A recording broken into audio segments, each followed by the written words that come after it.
있습니다. 남쪽에는 아름다운 단풍이 물들어 우리 마음을 설레게 부르고 있습니다. 어느덧 절정으로 자연의 섭리는 변화를 통해 우리를 깨닫게 하고 있죠. 저는 이어 하우스, 이어 교회를 지은 지 설계한 지 얼마 안 되지만은 이것을 통하여 아주 귀한 한 분을 만나게 되었습니다. 건축하신 건축가 이분을 지금도 고마워하면서 곳곳에 그분이 배어있는 솜씨와 그분의 마음을 느낄 수 있습니다. 이분 누구냐 하면요, 램 선교센터를 대표하시는 정희춘 선교사이십니다. 이분은 처음부터 자기가 설계한 끝까지 이것에 있어서 자신의 유익을 손해를 보더라도 우리하고 설계한 것을 약속을 지키셨습니다. 당신이 이것을 처음 시작했던 것 같이 마칠 때까지 당신의 삶으로 언행 일치의 삶을 보여주신 것입니다.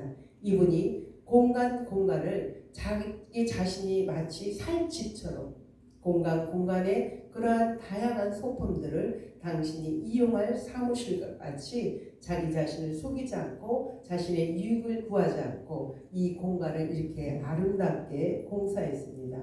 안전성과 편리성 또 신비성까지 추구하며 이 이어하우스를 이용하는 사람들을 배려하고 간신히 곳곳에 배어있는 곳입니다.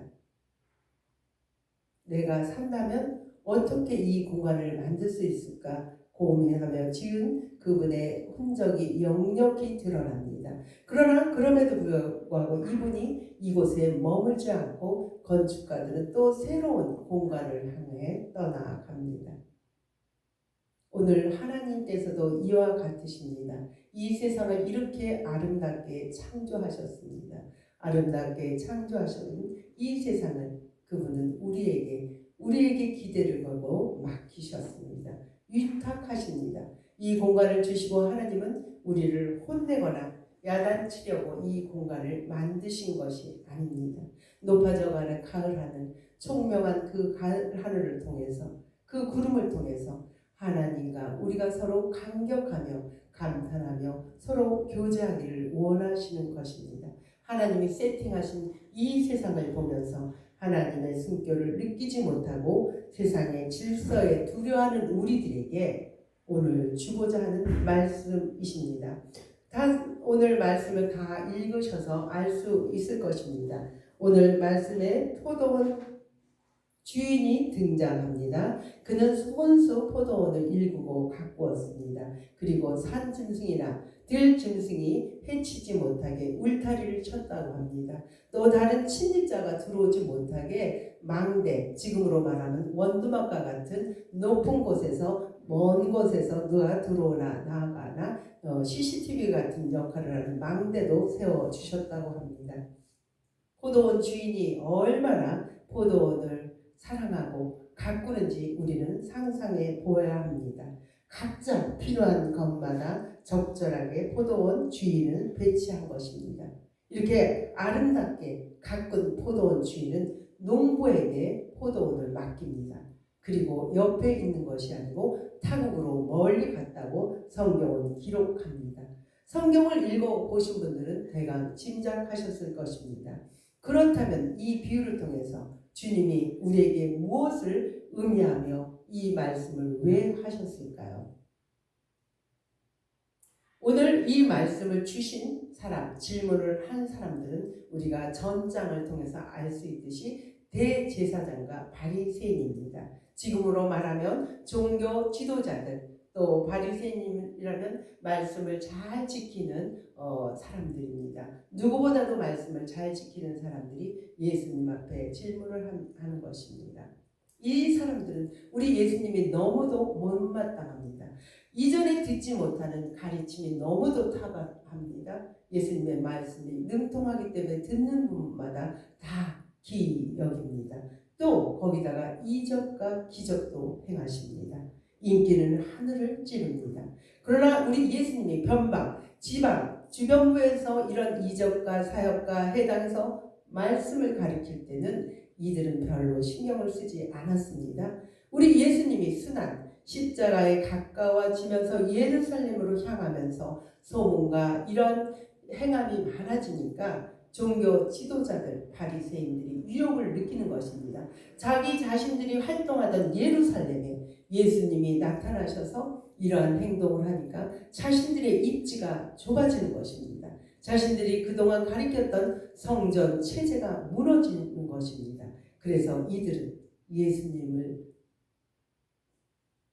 낮추고 우리 예수님을 망신 중에서 당신이 이런 권위, 이런 말할 권위, 이런 행하는 능력이 당신은 어디서부터 오는 거냐고 이렇게 질문했던 것입니다.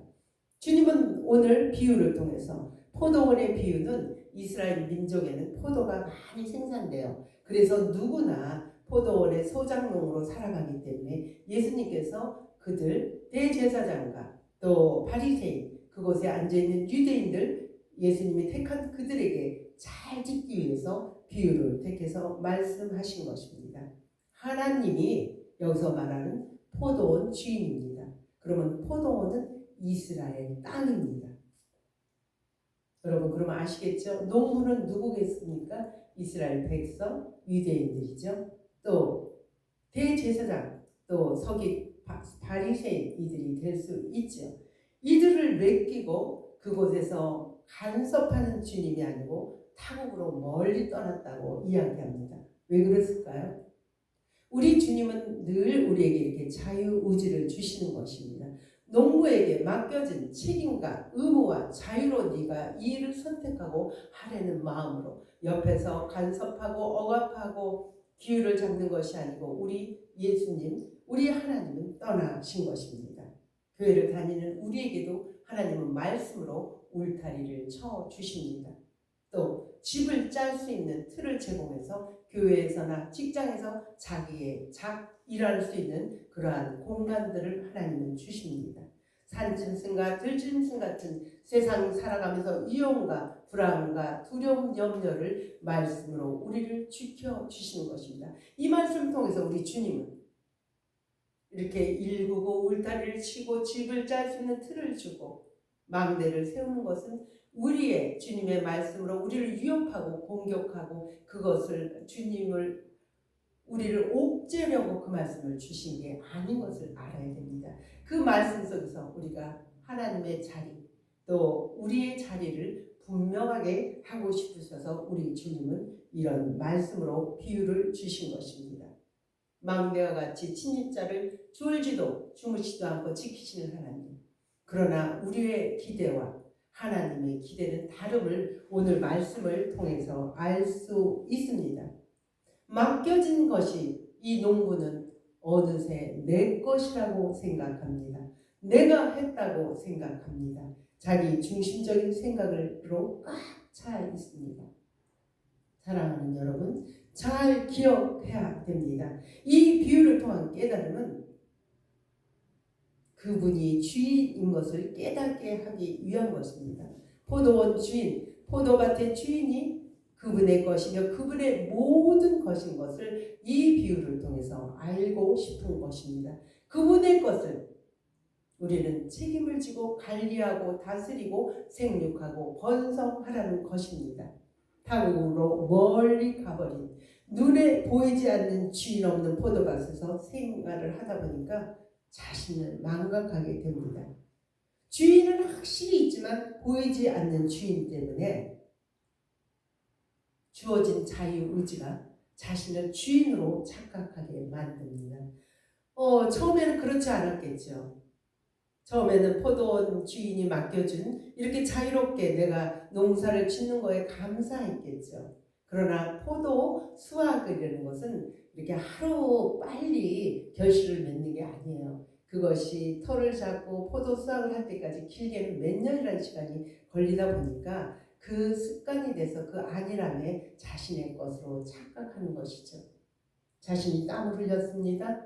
자신이 물을 주고 자신이 땅을 일구고 어떻게든지 일조량을 잘 볼 수 있게 애를 썼겠죠.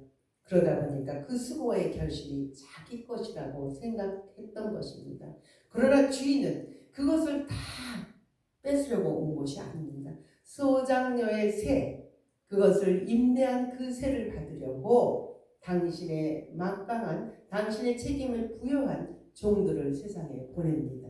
그러나 그 종을 때리고 욕을 하고 죽이기까지 합니다. 그래서 우리 주인은 포도원 주인은 어떤 마음을 정당하게 요구하기 위해서 그렇다면 이제는 내 아들을 세상에 보내면 이들이 이렇게 예우하지 않겠지. 주인의 아들이니까. 그러나 주인의 아들은 더 포도원 바깥으로 쫓으면서 죽이고 맙니다. 종들이 보냈을 때 죽이고 때리고 폭행한 사건은 누굽니까? 우리에게 여지껏 보냈던 예언자, 선지자들입니다. 우리 예수님 이 땅에 오셔서 오늘 본문 말씀에는 한 말씀도 못하고 밖에 나가서 죽임을 당하는 법입니다.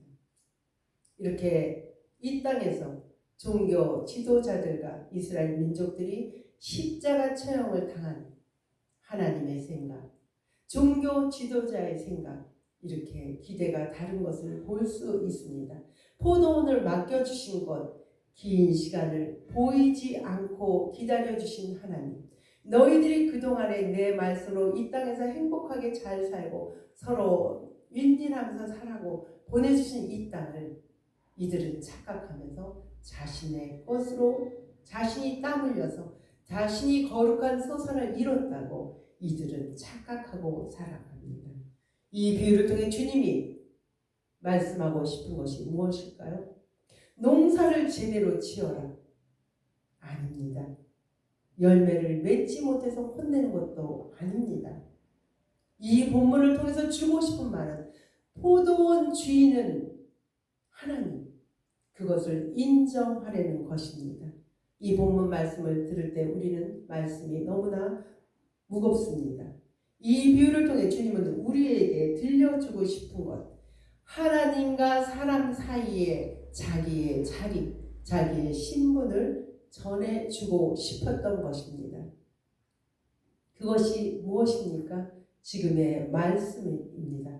하나님을 사랑하고 이웃을 내 몸같이 사랑하라는 그 말씀입니다. 이렇게 살아갈 때 하나님 앞에 영광을 돌리고 이렇게 살아가는 것이 신앙인입니다. 다시 말해 그리스도인의 삶을 살아가는 것입니다. 교회를 오래 다닌 우리들, 또 어느새 교회를 다니다 보니까 나도 모르게 내가 주인이 되어 악한 농부가 되어 있지는 않으시나요? 타성에 젖어 교회에 오는 것이 당연히 내 의로, 내 흠으로 왔다고 생각하지는 않으시는지요? 전도, 봉사, 구제, 헌금, 기도, 이것이 어느새 내가 한다고 착각하지는 않으시나요? 이 말씀은 2000년 전 대제사장 바리새인에게 주었다고 말씀하지 마십시오. 오늘 지금 우리에게 종교 지도자와 바리새인과 같은 신학자, 목사들을 통하여 나에게 맡겨진 양들에게 그 말씀을 잘 양육하라는 말씀이 될 수 있습니다. 그렇다고 성도도 예의는 아닙니다. 하나님이 맡겨주신 그것을 나도 주인됨을 인정하며 나의 나됨을 살아가야 됩니다. 이렇게 살기 위해서는 우리는 오늘 들은 말씀을 통해 새롭게 변화되어야 됩니다. 목회자가 주는 말씀으로 듣는 걸로 흘러서는 안 됩니다. 마음의 문을 열고 개방하셔야 됩니다. 내 것, 내 개인의 것으로 취해야 되는 것입니다. 두렵고 떨리는 말씀, 마음으로 오늘 설교를 통하여 말로만 듣지 마십시오. 언의 일치, 말씀과 삶이 방향성을 들고 삶의 일치로 나아가야 됩니다. 사랑하는 여러분, 주님께서는 그럼에도 대제사장과 바리새인들이 이 질문을 무시하지 않고 이들에게 한 말, 이들에게 포도원의 비유를 들어서 이렇게 정성껏 한 말씀이 무엇입니까? 그들도 되돌아서고 너희들이 이 말을 듣지 않을 경우 나는 다른 사람을 택해서 이 내 나라를 이루어 나가기 위한다는 것입니다. 하나님, 그분이 당신의 나라를 일하신다는 것입니다. 사랑하는 여러분, 우리는 연약하여 세상을 살아가면서 세상 속에 손을 들 수밖에 없습니다. 이거는 누구나 마찬가지입니다. 이해가 없습니다. 돈이 우리를 위협합니다. 때로는 건강이 우리를 위협합니다. 직장을 추구하는, 직장을 선호하며 직장을 가는 사람들은 스펙이 나를 위협합니다. 어떤 사람은 관계가 자신을 두렵게 합니다. 자본주의에 살아가는 우리들은, 경쟁 사회에 살아가는 우리들은 이렇게 두려울 수밖에 없는 이 말씀을 통해서 종교, 지도자, 바리새인들, 믿음에 바로 섰다고 선 너희는 주인된 나를 인정하고 내 말을 제대로 가르치는 진정한 주님, 종교 형식에 갇혀서 종교적인 틀에 의해서 살지 않고 진정한 나를 알아보게 하기 위한 메시지로 받아들여야 됩니다. 그런 세상에 우리 주님이 왔습니다. 이런 세상인 줄 알면서 주님은 왔습니다. 아까도 말씀드렸던 것 같이, 여러분들이 읽었던 것 같이 우리 주님은 악한 그 포도원 농부들에게 한마디 말도 없이 죽임을 당하셨습니다. 여러분, 하나님의 아들이 이 땅에 와서 죽었습니다. 이스라엘 백성, 지도자들이 죽였습니다. 다 망한 것 같습니다. 다 빼앗긴 것 같습니다. 그러나 요한복음 3장 16절에서 17절은 분명하게 말씀하십니다. 하나님은 이런 세상인 줄 아셨습니다. 하나님이 세상을 이처럼 사랑하사 이런 세상인 것을 아시고 당신의 외아들 우리 주 예수 그리스도를 이 땅에 보내셔서 십자가에 못 박혀 죽으시고 그를 믿는 자마다 멸망하지 않고 영원한 생명을 주신다고 하셨습니다. 주님이 이 땅에 오신 것 17절은 세상을 심판하러 오신 게 아니고 그 주님의 죽으심을 통하여 하나님의 자녀 구원을 얻게 하기 위하여 이 땅에 오셨다고 말씀하십니다. 역설이죠. 죽음이 우리를 다시 살리는 생명이 되었습니다. 죄인된 우리가 구원받는 자녀가 되는 그러한 새 생명이 되었습니다. 이스라엘 민족, 종교, 지도자, 바리새인 그들이 예수를 몰라보고 버림받았다고 나와 있습니다. 그 돌을 가지고 모퉁이 머릿돌이 되었다니 이것은 주로 말미암아 된 것이요 우리 눈에 기이하도다. 시편 말씀을 인용하셨습니다. 그렇습니다. 하나님의 하시는 일은 우리가 볼 때 기이합니다. 이 말씀을 통해 우리가 기억해야 할 것은 이 기이하고 신기한 일은 그분이 하신 것입니다. 사람은 우리 주님을 돌을 버렸지만 그 돌을 우리 주님은 건물과 건물을 잇는 모퉁이 돌을 연결을 지면서 거기에 기초서 머릿돌 세우신 분이십니다. 여전히 그분은 우리와 함께 일하십니다. 지금도 우리의 일을 강요하십니다. 어떻게요? 보이지 않게 일하십니다. 때론 살아가면서 역경을 우리는 만납니다. 힘들고 포기하고 싶고 피하고 싶습니다.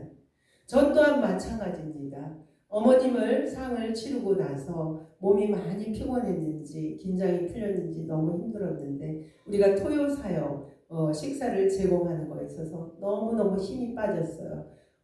일어날 힘도 없고 지쳐서 2시간을 누워서 기도했습니다.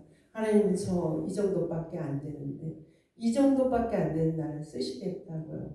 나도 나를 밥을 못 해주는 그러한 신세, 나도 내 몸을 추스리지 못해 일어나지 못하는데 하나님 나를 쓰시겠다고요. 하나님 나 할 수 없습니다. 나 연약합니다. 힘 주십시오. 이런 마음으로 그들을 밥을 줄 때 영인 그들은 다 알아볼 텐데 하나님 나 어떻게 감당하라고 이러십니까?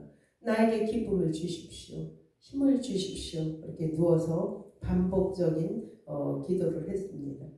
내 힘으로는 불가능합니다. 우리는 실패할 수밖에 없습니다. 그러나 30여 년 전 저에게 말씀하시고 저에게 주은 찬송 다윗과 요나단의 내게 오래는 찬양을 들었습니다. 반복해서 들었습니다. 괴로운 자여 내게 오라. 병든 자여 내게 오라. 가난한 자여 내게 오라. 그 말씀에 힘입어 억지로 한 발자국 한 발자국 제가 걷기 시작했습니다. 세상 사람이 볼 때 저는 버려진 돌과 같았습니다. 그러나 그것이 끝이 아닙니다. 주님 앞에 내 모든 것을 내어 맡기고 의탁할 때 그 버려진 돌, 하찮게 여기는 굴러다니는 그 돌로 그 돌을 주님은 요긴한 돌, 또 주님은 희한 돌로 사용하고 싶어 하십니다. 필요한 것은 그분의 임재 앞에 우리가 손들고 항복하고 한 걸음씩 그분의 임재를 경험하는 것입니다. 어떻게 경험할까요? 말씀을 통해 주님은 지금도 보여주십니다. 사람을 통해 보여주십니다. 하나님이 지으신 피조 세계를 통해 보여주십니다. 오늘도 주님은 그 한 사람을 두루 찾으러 포도원 쥐는 그 농부들을 찾으십니다. 우리 주님은 농사를 잘 짓는 사람을 택하지 않습니다. 우리 주님께서는 수확량을 많이 거두는 숙련되고 능숙한 사람을 찾지 않습니다. 우리를 향한 하나님의 기대는 여전히 우리에게 유효합니다. 보이지 않든 한결같은 마음으로 하나님 앞에서 언행일치의 삶을 살아가는 것을 그분은 지금도 찾아갑니다. 지난주 이어하우스에 우리 선교사님, 이어하우스를 디자인한 선교사님이 오셨습니다. 오셔서 이런저런 이야기를 나누시면서 말도 못하게 기쁘고 흐뭇하다고, 참으로 이렇게 공간을 만들 때 보람을 느낀다고, 당신이 저와 이야기를 나누면서 설계한 목적대로, 그 설계된 목적대로 이렇게 아름답게 사용되고 이용되어 있어서 너무너무 감사하고 기쁘다고 합니다. 이 마음이 어떤 마음일까요? 하나님이 우리에게 주어진 마음 아닐까요? 이 땅에 너희들에게 포도원을 맡겼는데 하나님, 그 포도원을 하나님과 나누며 주변과 나누고 가난하고 약하고 병든 사람들하고 나눌 때 하나님이 흡족히 하며 기뻐하는 것 아닐까요? 우리는 무엇으로 살아가야 할까요? 자기 자신에게 한번 질문해 보시기 바랍니다. 하나님께서 만드신 당신의 세상에 하나님을 통하여 하나님을 경탄하는 것입니다. 하나님을 통해 감격하며 하나님을 통해 놀라며 하나님과 우리가 만나는 것이며 또 하나님이 주신 사람들을 통하여 이렇게 경탄하는 것입니다. 나보다 남을 낮게 여기며 서로 보완하면서 그들을 미움과 시기와 질투와 경쟁이 아닌 그들을 사랑으로 돌보는, 서로 돌보는 대상으로 살아갈 때 하나님이 우리를 이 땅에 보낸 사람이 무엇으로 살아가야 하는가 답변이 아닐까 생각합니다. 제가 너무 힘들어서 하나님 앞에 기도할 때 불과 어제죠. 사도 바울이 고백한 그 고백이 저에게도 왔습니다. 표준어 번역으로 제가 읽고 말씀을 마치겠습니다. 잘 들어보시기 바랍니다. 빌립보서 3장 12절에서 14절 말씀입니다. 나는 이것을 이미 얻은 것도 아니며 이미 목표점에 다다른 것도 아닙니다. 그리스도께서 나를 사로잡으셨으므로 나는 그것을 붙들려고 쫓아가고 있습니다.